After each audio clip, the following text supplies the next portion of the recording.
Demand for complete independence 1929। अब complete independence यानी पूर्ण स्वतंत्रता की मांग की जा रही है 1929 में। During this time national assembly members Jawaharlal Nehru, Subhash Chandra Bose were active national leaders. अब इस समय में कौन कौन सक्रिय नेता थे? जवाहरलाल नेहरू तथा Subhash Chandra Bose. They were the propagators of complete independence। वो इस चीज़ के पक्षधर थे कि हमें आज़ादी पूरी तरह चाहिए। Youth of India were not happy with dominion state.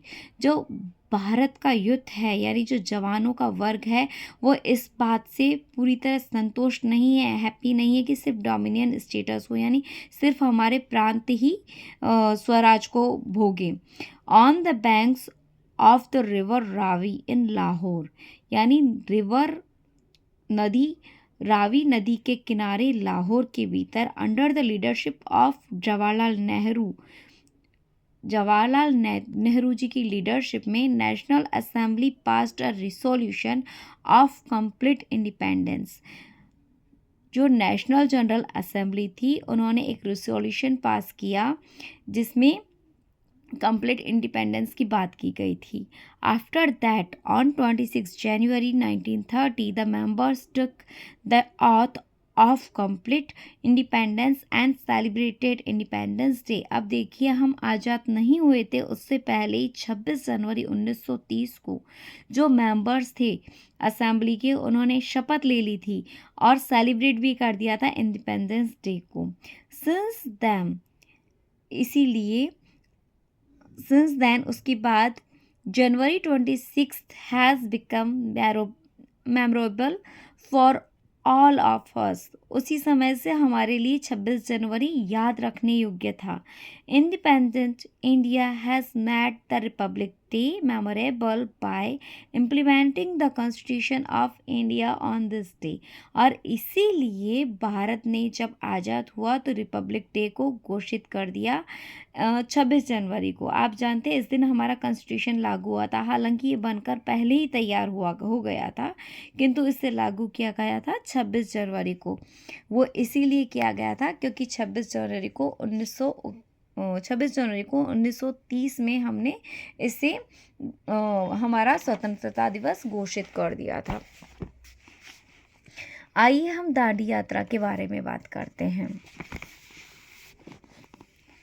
Dandi यात्रा from March 12 to April 6, 1930 as a part of civil disobedience movement.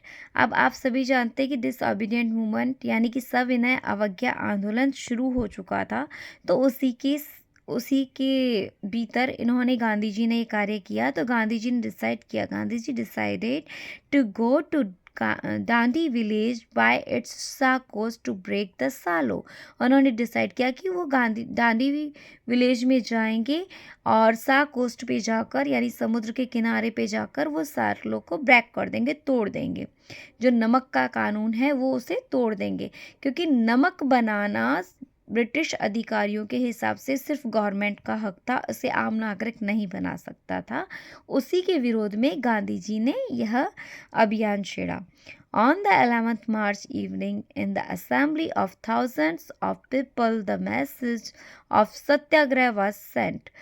11 मार्च की शाम को हजारों लोगों की सभा के बीच यह मैसेज जो सत्याग्रह का था भेजा गया। Even if people got arrested with the firm determination of non-violence, struggle against government continued। अब समझने की बात यह है कि जो लोग थे वो सत्याग्रह के साथ आगे बढ़ते हुए अगर जेल में भी अरेस्ट हो जाते थे तो वो उन्होंने दृढ़ निश्चय कर लिया था, वो डिटर्मिनेशन के साथ थे कि हमें अहिंसा में ही रहना है, नॉन वायलेंस यानी हिंसा नहीं करनी है और संघर्ष करना है। किसके विरोध? गवर्नमेंट के विरोध में। On 12th March 1930, under the leadership Gandhi ji commenced Dandi Yatra with his supporters from Harijan Ashram, singing the hymn वैष्णव जन तो तैने कहिए जे पीड़ पड़ाई जाने रे। अब देखिए 12 मार्च 1930 में उनकी लीडरशिप यानी गांधी जी की लीडरशिप में यह यात्रा शुरू हुई। गांधी जी ने इसे कमेंस दिया, स्टार्ट किया। इसका नाम दांडी यात्रा पड़ा, जो कि उनके सपोर्टर्स यानी साथियों के साथ हरिजन आश्रम से स्टार्ट हुई। यह भजन गाते हुए, हिमन यानी भजन गाते हुए कि वैष्णवजन तो उन्हें कहिए जो पराई लोगों की पीड़ा की हरण कर देते हैं, यानी दूसरों के दुख का नाश कर देते हैं। गांधी जी सेट इन दांडी यात्रा, गांधी जी ने इस दांडी यात्रा में कहा, brave never run away from struggle, जो बहादुर होते हैं वे संघर्ष से कभी नहीं भागते। The one who runs by seeing the struggle is not brave, ऐसा इंसान जो संघर्ष देखकर भाग जाए वो वास्तव में बहादुर है ही नहीं।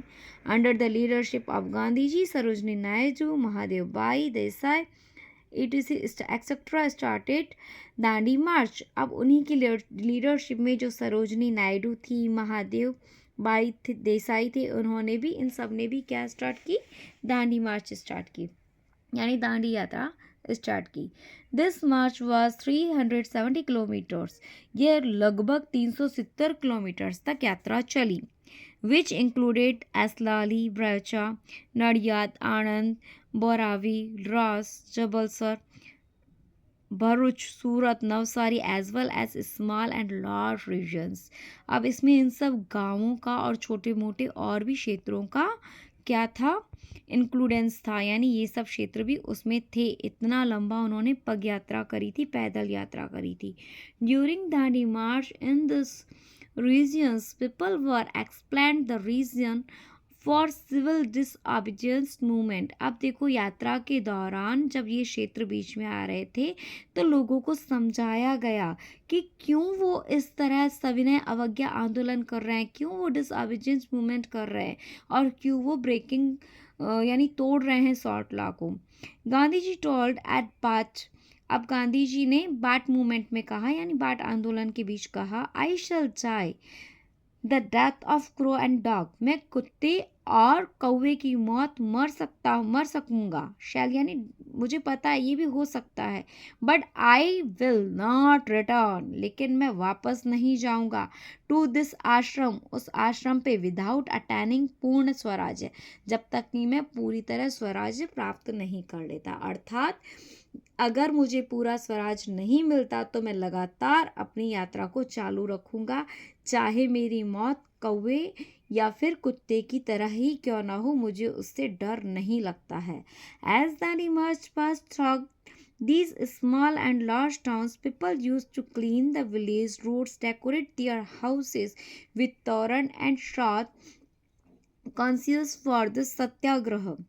अब देखिए, ये जहाँ से भी दांडी मार्च गुजरता था ना, यानी जहाँ से भी ये लोग पैदल जाते थे ना गांधी जी के साथ वाले, वो उन छोटे मोटे गांव, सभी गांव में, सभी शहरों से होते हुए, तो वहाँ के जो लोग थे वो अपने विलेज के रोड को साफ कर देते थे, सजा देते थे, अपने घरों को सजा देते थे, तोरण बांध देते थे, और इस तरह वो अपनी क्या दिखाते थे, प्रतिबद्धता दिखाते थे, कॉन्शियसनेस दिखाते थे, आत्मिक प्रतिबद्धता दिखाते थे सत्याग्रह के साथ में, यानी कि हम भी गांधी जी आपके साथ में हैं, वो इस तरह दिखाते थे। दांडी यात्रा had a wonderful effect in creating astonishing faith। अब astonishing का मतलब होता है अमेजिंग, वंडरफुल। तो गांधी यात्रा के द्वारा लोगों के मन में बहुत ही आश्चर्यजनक इफेक्ट हुआ, जो कि एस्टोनिशिंग था, जो अमेजिंग था, जो पूर्व कल्पित नहीं था। ऐसा फैथ उनके मन में बैठ गया, ऐसा विश्वास उनके मन में बैठ गया। और यूनिटी अर्थात एकता की भावना आई, कॉन्शियसनेस अमंग पीपल, और सबके भीतर क्या आई, जागृति आई। The whole nation was involved in a wave of satyagraha, पूरा का पूरा राष्ट्र जो है वो कवर होने लगा, यानी कि घुल मिल सा गया इस वेव में। इस वेव यानी इस तरंग में, जैसे लहरें उठती है ना, तो किस तरह पूरा सागर हिलता हुआ सा दिखाई देता है, इसी तरह ऐसा लग रहा था कि सत्याग्रह रूपी लहर में पूरा भारत जो है वो समा गया है। Gandhi ji along with his colleagues and supporters reached Dandi after 24 days of March 5th April 1930। अब देखिए, गांधी जी लगभग अपने 24 दिनों के बाद अपने जो कॉलेजियस और सपोर्टर्स यानी जो साथी और सहयोगी थे उनके साथ 5 अप्रैल 1930 को पहुंचते हैं on early morning 6 April.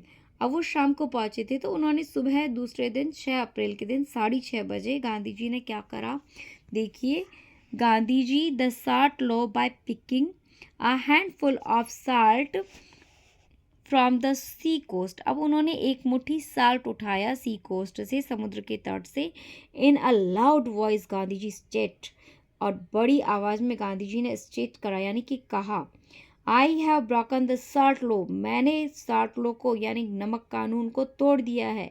And while addressing the people gathered there, और यहाँ पर जितने भी लोग हैं उन्हें एड्रेस करते हुए कहता हूँ, यानी पुकारते हुए कहता हूँ।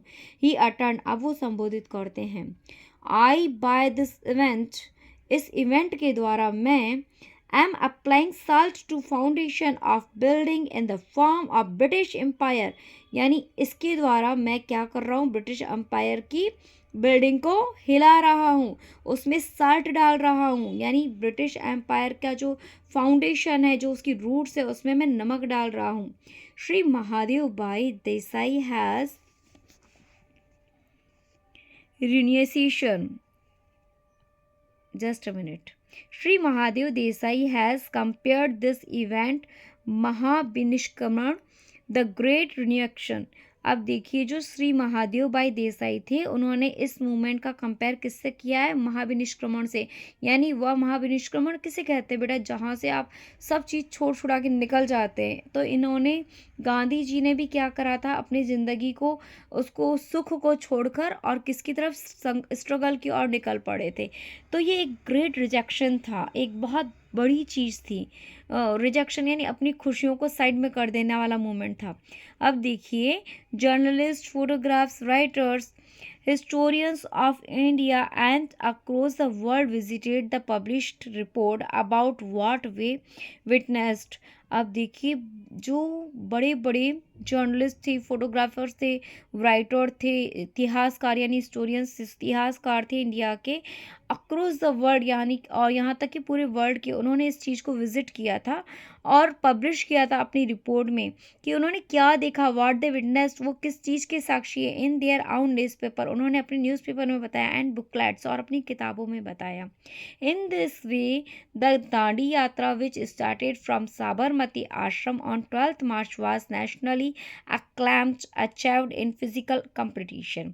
और इस तरह दांडी यात्रा जो कि स्टार्ट हुई थी साबरमती को 12 मार्च से, नेशनली अक्लैम्ड यानी पूरे राष्ट्रीय स्तर पर प्रशंसित हुई, क्या प्राप्त करके, क्या अचीव करके, फिजिकली कंपटीशन प्राप्त करके, यानी रियल पूर्ति प्राप्त करके, वह सब जगह क्या हो गई, अप्रिशिएट हो गई, सब जगह उसकी प्रशंसा की जाने लगी। But it started salt but it is started applying salt to foundation of building in the form of British Empire।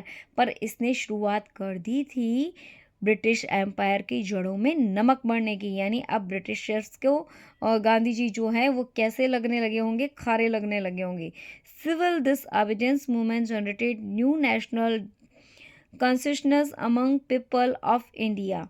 अब सुनिए, जो ये मूवमेंट था सविनय अवज्ञा आंदोलन, इसने क्या जनरेट किया, इसने एक नया ही राष्ट्रीय जागृति पीपल के बीच में, जो इंडिया के लोग थे उनके बीच में अवेयरनेस, कॉन्शियसनेस यानी अवेयरनेस, जागृति पैदा की। The British police beat them mercilessly, British police ने उन्हें बहुत पीटा, निर्दयी होकर पीटा। Lathi charge, arrest, shooting and operation on women and children continued but agitation did not decrease। देखिए, ब्रिटिश पुलिस लगातार पीट रही है, मर्सिलेसली लाठी चार्ज कर रही है, लोगों को अरेस्ट कर रही है, को शूट कर रही है, ऑपरेशन कर रही है तरह तरह के, वो बच्चों को, महिलाओं को भी नहीं छोड़ रही है, लेकिन जो आंदोलन था उसने डिक्रीज होने का नाम नहीं लिया।